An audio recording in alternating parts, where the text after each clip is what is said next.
Good morning, my people, and welcome to the next place, 6-7. I'm your host, Darkel, and thank you for being here with me. Today, I would like to start like I always do. Please like, share, and subscribe. It's always free, and it takes less than the time that I just said the sentence, so less than 3 seconds to do. Today, I would like to start with the quiz of yesterday, which was who is the big bodega? And his name is Carl Anthony Towns. And today's quiz question for tomorrow is who was the answer? Who was the answer? Today I want to start with my quote. Strength does not come from winning. Your struggles develop your strengths when you go through hardships and decide not to surrender. That is strength.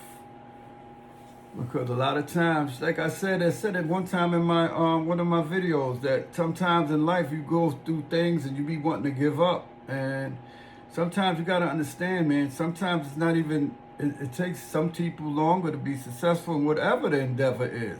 But if you give up, you might have been, that one day that you gave up might have been the day.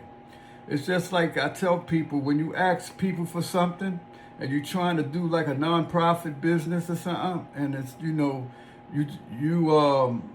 depend on mostly donations. So when you asking people to help you, most of your so-called friends, they're gonna act like they helping, but they're gonna be in the sidelines hating. So what happens is they're not gonna help you, but all the other people you don't know that respects your cause is gonna help you. So if you say 1,000, if you ask 1,000,000 people, you're going to have a better chance of getting a yes. That one yes might put your shit on. You understand what I'm saying? So it's the other side of no that will put you on. So that's what you got to look at. That word no, don't get discouraged. It's just a word. It's just data. Just like things don't work out in your favor. All it is data, fellas. Like, it teaches, they asked Emerson, the great Emerson, Waldo Emerson, how come are you going to be known as a person that failed 1,000 times? He said, no, I'm not going to be known as that. I'm known as a person that knows how not to do something 1,000 times because it didn't work. So it was just data. He kept on going until he was successful. So that's why strength does not come from winning. Your struggles develop your strengths when you go through hardships. And I believe that. And decide not to surrender. That is strength. So keep that in mind whatever you're doing in life. WNBA, the fever. Wait, I forgot one thing. The word of the day is resilient. Ain't that something? Resilient means able to bounce back, recover fast, or return to the original shape after a hard time, stress, or force. So that quote's inside with my quote. WNBA scores. The Fever defeated the Sky 113-90. Kaylin Clark had 37 points, 3 rebounds, 10 assists. Kelsey Mitchell had 30 points, 2 rebounds, 4 assists. For the Sky, Natasha Cloud had 16, 4, and 7 in the losing cause. The Aces defeated the Temple 88-78. Asia Wilson had 27.7 rebounds, 7 assists. Jackie Young had 21.3 rebounds, 5 assists. The Tempo, Kia Nurse had 19 points, 4 rebounds, and 4 assists in the losing cause. The Mystics defeated the Fire 105-100. Shakira Austin had 31 points, 10 rebounds. And Carla Light had 27 points, 2 rebounds, 11 assists. The Wings defeated the Storm 92-70. Paige Beckers had 32 points, 4 rebounds, 4 assists, and Flagey Johnson had 23, 6, and 2 in the losing cause. Major League Baseball, the Phillies defeated St. Louis 6-4. The New York Yankees defeated Toronto 8-3. Tampa Bay 3, Baltimore 1. Miami 6, the Nationals 2. Kansas City 11, Detroit 7. Oakland 7, Houston 6. Chicago White Sox defeated my Mets 2-1. Texas 5, Los Angeles Angels 3. Cleveland 7, Colorado 2, Boston 5, San Francisco 4, San Diego 8, Minnesota 1, Cubs 19, Seattle 2. Los Angeles Dodgers defeated Pittsburgh 4-0. Give them some coffee to go with that donut. Arizona 5, Cincinnati 3, Atlanta 4, Milwaukee 2. Today we're going to talk about a great man that played for the old New York Knicks. He was instrumental in winning at least one or two of their chips. He got two though with them, but I never seen him play in none of the clips. His name is Philip Douglas Jackson, born September 17th, 1945. He's an former NBA basketball player, executive, and 13-time NBA champion, having won 2 as a player and 11 as a head coach. 6 with the Bulls and 5 with the Lakers. His 11 championships as a head coach are the most in NBA history. In 2007, Jackson was inducted into the Basketball Hall of Fame thanks to Michael Jordan, and was named and Kobe Bryant, one of the 10 greatest coaches in the league history in 1996. He holds numerous other records as a coach, including the most postseason wins, 229 postseason wins, and most conference titles. Jackson played college basketball for North Dakota Fighting Sioux, known as the Fighting Hawks. For 3 years, he was selected. For 3 years, he played for them. He was selected in the 1967 NBA draft by the New York Knicks, with whom he won 2 NBA titles as a player. After playing 13 seasons in the league, he began coaching in minor basketball leagues for 5 years before he was hired as the assistant coach for the Chicago Bulls in 1987. And that was his lucky break, because who would have knew that Michael Jordan would have went on to dominate the way he did in a time when the internet was born. You know, when social media and, people coming to the basketball was more like, it was international then. It was all around the world. Where in the 70s, basketball wasn't as... Jackson was later promoted. That's why I say the greatest player to me is Kareem Abdul-Jabbar, because he won 6 chips also, but he won more college titles than Jordan. And he had a shot that they named after him that he created, and they wouldn't let him dunk certain times, that they wasn't allowed to dunk in college. So because of him and Wilt Still. So I would say, to me, Jabbar, because of what he's done for the community. Also, because it's not about your career, it's what you do after.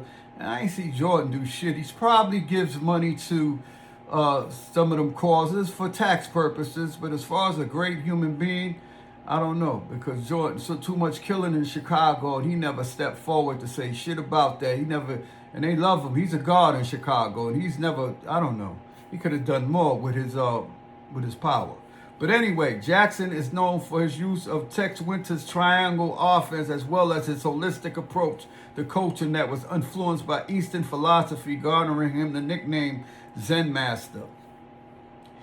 Jackson cited Robert Pershing's book Zen and the Art of Motorcycle Maintenance as one of the major guiding forces of his life. He also applied Native American spiritual practices as documented in his books, Sacred Hoops. He is the author of several candid books about his teams and his basketball strategy.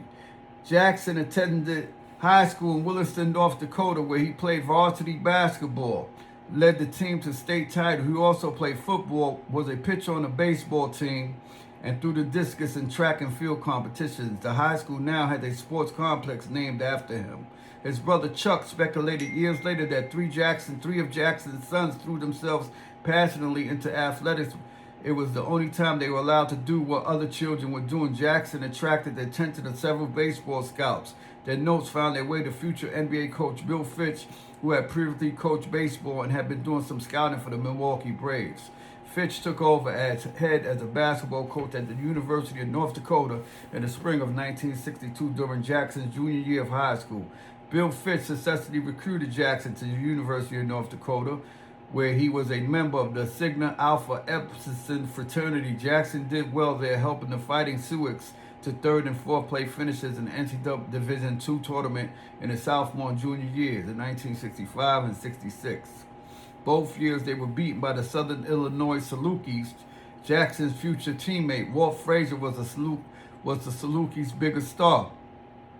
But the two only faced off in 1965, as Frazier was academically ineligible in 1966. In 1967 to 78, in 1967, Jackson was drafted in the second round by the New York Knicks. While he was a good all-around athlete with unusually long arms, he was limited offensively, but compensated with intelligence and hard work on defense. Jackson eventually established himself as a fan favorite and one of the NBA leading substitutes Although he had very little playing time, he was a top reserve on the Knicks team that won the NBA title in 1973. Jackson did not play during the New York's 19. I told you I didn't see him in them videos, so that's why I thought he only had one chip all that time, but he got two. Okay. So Jackson did not play during the Knicks' 1969-70 championship season due to spinal fusion surgery. However, he authored a book entitled "Take It All: A Photo Diary of the Knicks' 1970 championship run." Soon after the 1970 title, several key starters retired, creating an opportunity for Jackson in the starting lineup. In 1974-75, Jackson and the Milwaukee Bucks' Bob Dandridge shared the lead for total personal fouls with 330 each. Jackson lived in Leona, New Jersey during this time. After crossing Hudson in 1978 to play 2 seasons for the Nets, Jackson retired as a player after the 1979-80 season.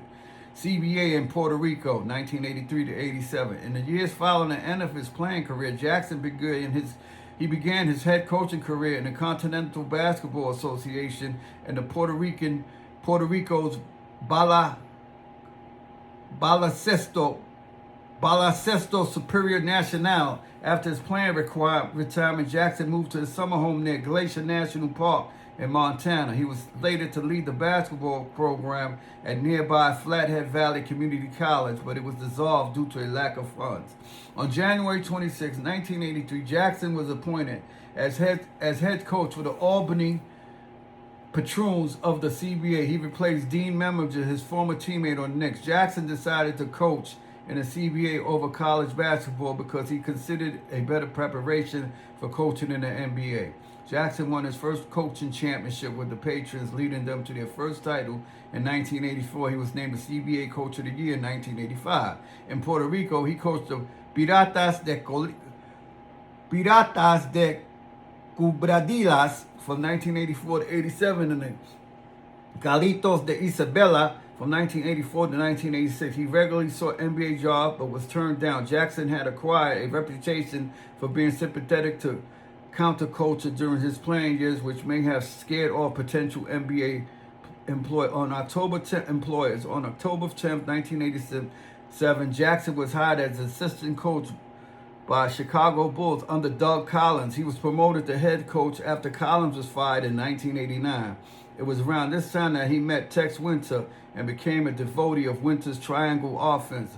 Over 9 seasons, Jackson and the Bulls made the playoffs every year and won 6 championships, winning 3 straight championships over separate 3-year periods. After losing to the Detroit Pistons in the 1990 conference finals, Jackson convinced Michael Jordan to adopt Winter's triangle offense in order to counter the Pistons' Jordan rules defensive strategy, and the Bulls swept the Pistons in 1991 conference finals en route to defeating the Los Angeles Lakers in the NBA finals. 2 more championships followed against the Portland Trail Blazers 1992 and Phoenix Suns in 1993. The three-peat was the first since the Boston Celtics won 8 titles in a row from 1959 through 1966. Jordan's first retirement after the 1993 season marked the end of the first three-peat. In 1994, Jackson's Bulls faced the New York Knicks in the playoffs for the 4th consecutive time, the 3rd straight time that Jackson faced off against Pat Riley, who had been Knicks head coach since 1991-92 season. This time, the Knicks won in 7 games in the conference semifinals. The physical defense of the Knicks against the Bulls superstars Jordan and Scottie Pippen during 1992 playoffs had led them to feud between Jackson and Riley regarding the officiating and the Knicks' rough style of play. And that was the great career of the great Philip Jackson. Okay, before I end this, I would like to say free Poppy, free Sadiq, free C Just, free Supreme, free Naheem, and free Your Majesty. And I feel that you should free everyone who's done their time, man. You know, especially if they've done a long time, man. People change, you know. And if they don't, they're only going to hurt themselves because they're going to repeat their mistakes and go back, and that's called recidivism. Before I go, I would like to definitely say, may each of you want, but never want as long as you live. May you live to be 100, and me 100 minus a day, so I'll never know when great people like yourselves have passed away. May you live as long as you want, but never want as long as you live. Thank you for being with me. And remember, if your device is not on the next play 6-7, then it's not on. Thank you very much, and have a blessed day. Peace, love, and prosperity to everyone. I'm out.